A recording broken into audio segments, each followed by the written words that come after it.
नमस्कार, मी हर्षल बागल।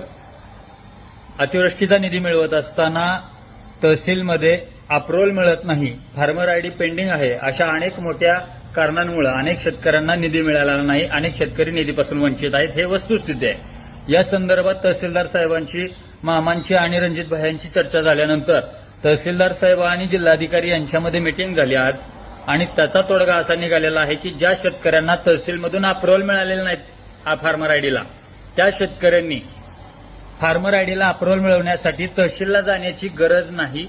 उद्यापासून म्हणजेच आज रात्री मध्यरात्रीपासून आपण ई-केवायसी करून घ्यायची आहे। आपली ई-केवायसी आपण स्वतःच्या मोबाईलवर करू शकतो, ऑनलाईन सेवा केंद्रामध्ये करू शकतो, महासेवा केंद्रामध्ये करू शकतो, तलाट्याकडे करू शकतो। तर माझी विनंती आहे की ज्या ज्या शेतकऱ्यांचे तहसीलचे अप्रूव्हल मिळालेले नाही त्यांनी तहसीलला जायची गरज भासणार नाही। आता केंद्र शासनानं, राज्य शासनानं आपल्याला 18 तारखेपर्यंतची मुदत दिली की ज्यांचे फार्मर आयडी पेंडिंग आहेत त्यांनी ई-केवायसी करून घ्यायची आहे।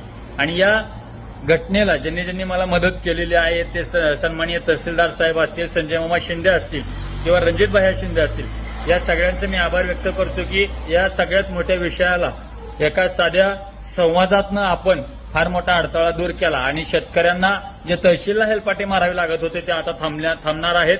उद्यापासून आपण ई-केवायसी आपली कोणत्याही ऑनलाईन सेवा केंद्रामध्ये करू शकतो। त्याबद्दल मी तहसीलदार साहेबांचे, भैयांचे आणि मामांचे या ठिकाणी आभार व्यक्त करतो।